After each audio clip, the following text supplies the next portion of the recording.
ही कथा हा ग्रंथ शास्त्र पुराण याचा सार आहे, याचा विचार आपण केला. पण हा ग्रंथ म्हणजे वेद रूपी कल्पवृक्षाला आलेलं फळ म्हणजे श्रीमद भागवत महापुराण आहे. आम्ही आरतीमध्ये म्हणत असतो आणि भागवतामध्ये श्लोक सुद्धा तसा आहे. निगम कल्पतरोर गलितम फलम शुकमुखा द्रवसहितम पिबत भागवतम रसमालय रसिका भुवि भाविका. निगम म्हणजे वेद आणि वेद रूपी कल्पवृक्षाला आलेलं फळ म्हणजे श्रीमद भागवत महापुराण आहे.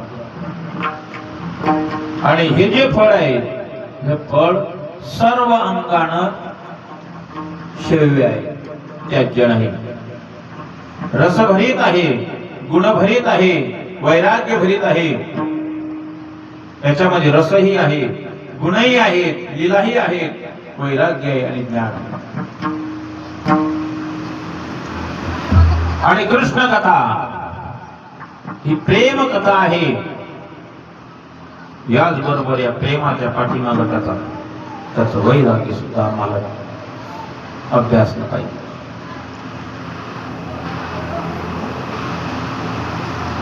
आणि भगवान गोपाल कृष्णाचा प्रकट महोत्सव पाहत असताना सकाळी आम्ही तो उत्सव केला. त्याच्यावर आम्ही काही प्रश्नही निर्माण केले. त्या प्रश्नाची आम्हाला दिग्दर्शन करायचं आहे. तर दिग्दर्शन करत असताना अगोदर आमच्या डोळ्यापुढे हा विषय यायला पाहिजे की नेमकं कृष्ण कोणाच्या घरी येतो. कृष्ण कुठेही येत नाही. का? कारण असंख्य अनेक जन्माची जेव्हा तपश्चर्या फलद्रूप होते त्यावेळेस भगवान परमात्मा तिथं येत असतो. आणि यांची किती जन्माची तपश्चर्या आहे. नंद बाबा आणि यशोदा यांच्या घरी कृष्ण आला. नंद म्हणजे कोण आणि यशोदा म्हणजे कोण? जो इतराला आनंद देतो तो नंद आणि जे दुसऱ्याला यशस्वी करणारी बुद्धी म्हणजे यशोदा ईश.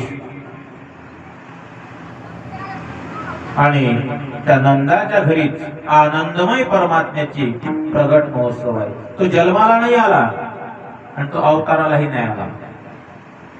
तो निराकार असणारा परमात्मा निराकार झाला. कशा करता? तो केवळ आणि केवळ भक्ताला सुख देण्यासाठी.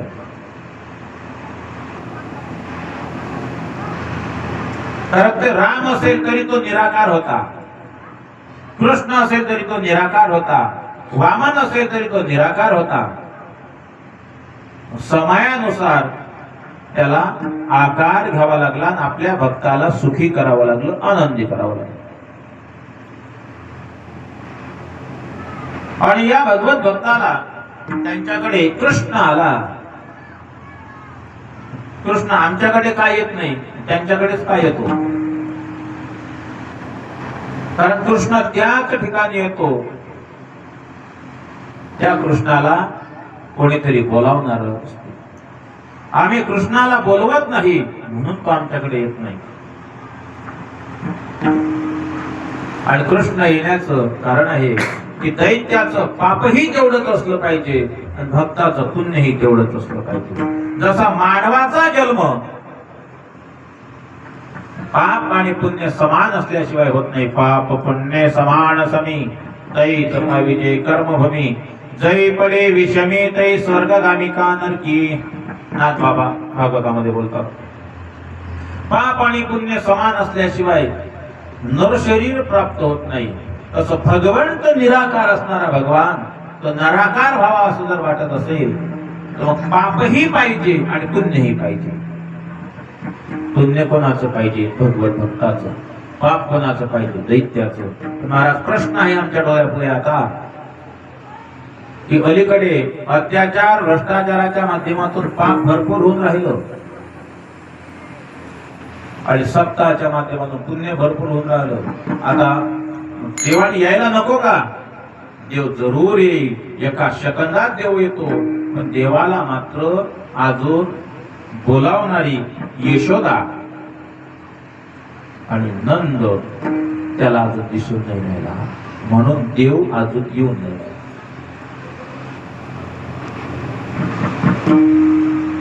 आणि यांचा पूर्वजन्माचा इतिहास जर पाहिला तर इतिहास असा आहे की पूर्वी सोतप्पा आणि कृष्णे याने तप केलं आणि तप केल्यानंतर त्यांच्या उदरी भगवान परमात्म्याने पृष्णी गर्भ नावाचा अवतार धारण केला. आणि पृष्णी गर्भ नावाचा अवतार धारण केला. त्या अवतारामध्ये देव तिथं समाधान देवाला वाटलं नाही किंवा यांना समाधान वाटलं नाही. पुन्हा तेच सोतप्पा आणि कृष्णे नंद यशोदा झालेले आहेत. आणि त्याच्या अगोदर सोतप्पा कृष्णे नंद यशोदा आहेत झाले. आणि आता यशोदेच्या घरी मुलगा म्हणून, नंदाच्या घरी मुलगा म्हणून देव प्रगट झाले. आणि प्रगट झाल्यानंतर त्यांना आनंद देत आहे. पण आनंद जो आज प्राप्त आहे, देव प्रगट झाल्यानंतरचा त्या देवकीचा आनंद असेल, देव प्रगट झाल्यानंतर जो वसुदेवाचा आनंद असेल, तो प्रगट झालेला आनंद आहे ना, तो आनंद एकदम आलेला आनंद नाही, दुःखाच्या नंतर प्राप्त झालेला आनंद आहे. आणि नियम असा आहे, दुःख उपभोगल्यानंतर आलेला आनंद, त्या आनंदाचा आस्वाद काही वेगळा असते. जसं सावलीचं महत्व कधी आहे, उन्हाचे चटके बसतील तेव्हा, तसं आनंदाचं महत्व कधी आहे, अगोदर दुःखाचे चटके बसतील तेव्हा. जोपर्यंत दुःख प्राप्त होत नाही आणि सुख कितीही मिळालं तर त्या सुखाचा खरा अनुभव घेता येत नाही, खरा सुखाचा उपभोग घेता येत नाही. अगोदर दुःख आहे नंद यशोदेच्या जीवनामध्ये. आणि अगोदरच असणारं दुःख, किती दुःख आहे महाराज. प्रत्येक जण लग्न किती आनंदाने थाटात करते, किती करते. त्या बाबाचं विचार ना,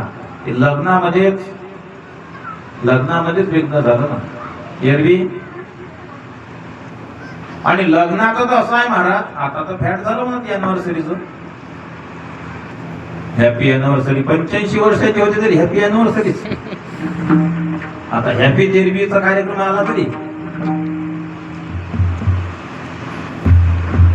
काही हरकत नाही.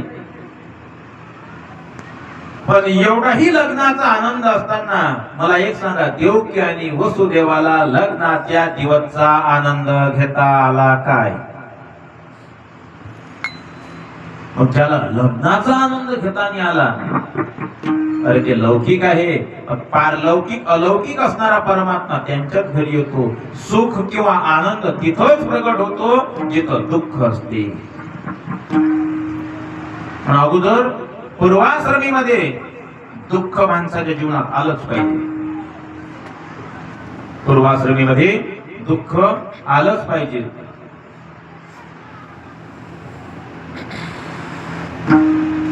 आणि ते दुःखाशिवाय सुखाचा अनुभव येत नाही. म्हणून एवढं कठीण दुःख आहे. आणि लग्नाच्या वेळेसच जे पाऊल लग्न झाल्यानंतर राजमहालामध्ये पडायचं होतं, ते पाऊल कारागृहामध्ये पडलं. दोन्ही अवताराचा जर विचार केला तर बघा, रामाचं पाऊल राज सिंहासनावर पडणार होतं, वनाच्या दिशेने गेलं. आणि कृष्ण जन्मामध्ये, कृष्ण येण्याच्या अगोदर देवाच्या आई बापाचं पाऊल राजमहालामध्ये पडणार होतं, तर ते कारागृहामध्ये पडलं. आणि कारागृहामध्ये पाऊल गेल्यानंतर 6 मुलं मारले. आणि 7वा योग मायेने रोहिणी उदरी घेऊन घातला. आणि 8वा जो आहे, 8वा अवतार ज्ञानोबा राय बोलतात, 8वा अवतार आठवा वेळोवेळा. आणि कृष्णाला कंसाला दुसरा दिसतच नव्हता आता, केवळ आठवा आठवा आठवा कृष्ण दिसत होता. आणि कंसाला कृष्ण दिसत असल्या कारणाने कंस कृष्ण जन्मा येण्याच्या अगोदर पासून शेवटच्या क्षणापर्यंत त्याचं जे लक्ष होतं ते कृष्णाकडेच होतं. जसं एखादी अळी ती भिंगुरटी तुकोबा या गाथ्यामध्ये दृष्टांत देतात.